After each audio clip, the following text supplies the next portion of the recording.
Bonsoir à tous et bienvenue dans ce point de l'actualité. Aujourd'hui, jeudi, marque la montée de Jésus au ciel 40 jours après sa résurrection. L'événement est célébré dans les différentes paroisses. Les fidèles invités à renforcer leur foi à travers la prière, la méditation et l'amour du prochain. On fait le point avec Grace Kando. L'élévation de Jésus au ciel célébrée ce jeudi 40 jours après la fête de Pâques. À la paroisse Saint-Joseph artisan d'Atekoubé, il est un peu plus de 7 heures. Les fidèles arrivent de partout pour prendre part à la célébration. Nous devons vivre ce moment comme la source de notre espérance. Parce que le Christ est ressuscité, nous donne le chemin de la foi, nous indique le chemin de l'éternité.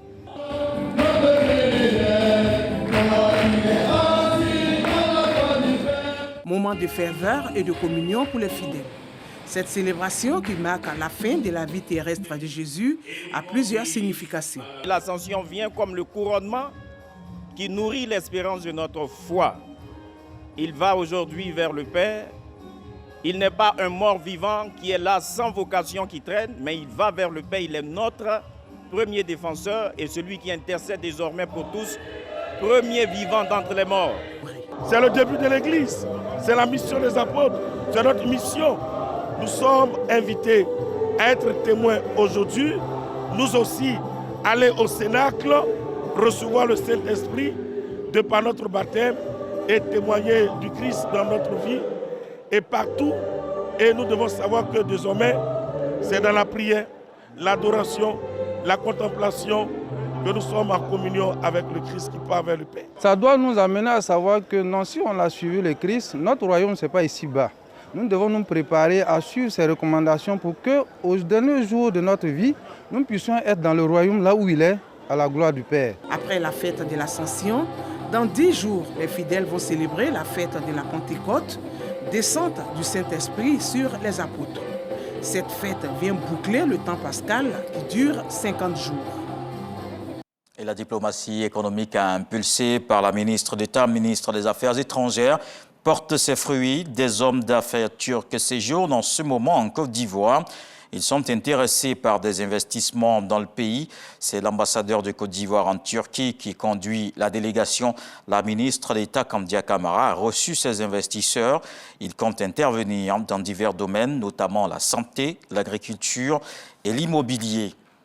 Focus sur le Conseil national des droits de l'homme. Le CNDH est composé de plusieurs personnalités issues de divers domaines d'activité, mais les magistrats y sont en majorité. Cette institution veille de façon permanente à la protection et la promotion des droits de l'homme.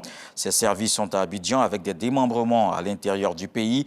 Le CNDH conseille, sensibilise et oriente sur les questions de droits de l'homme.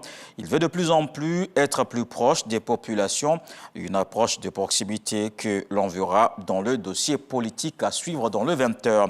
Puis dans le reste de l'actualité, les douanes burkinabées ont annoncé avoir saisi 115 kg de cocaïne dans une fourgonnette immatriculée à l'étranger. Estimé à plus de 7,5 milliards de francs CFA, le chargement a quitté la Sierra Leone et avait pour destination finale le Ghana.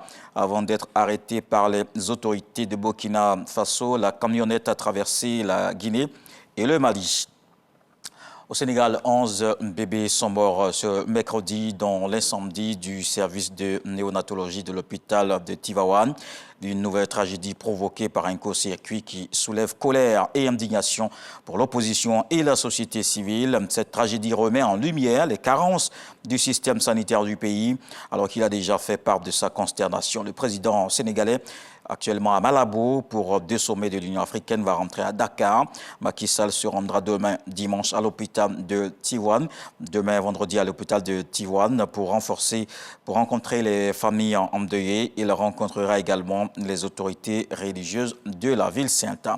Et puis on termine en Ukraine où les Russes accélèrent leur offensive vers le Donbass et encerclent la ville de Severodonetsk. La deuxième ville de l'Ukraine, Kharkiv, est de nouveau la cible de bombardements. Au moins 4 civils ont été tués et plusieurs autres blessés dans cette localité du nord-est de l'Ukraine. Le président ukrainien a déclaré mercredi soir que les forces russes étaient nettement supérieures en nombre dans cette partie du Donbass. Vladimir Poutine, lui, a convenu que les sanctions occidentales perturbaient les chaînes d'approvisionnement de l'économie russe, mais il a assuré qu'elles ne parviendraient pas à isoler la Russie sur le plan technologique. On se retrouve à 20h pour la grande édition.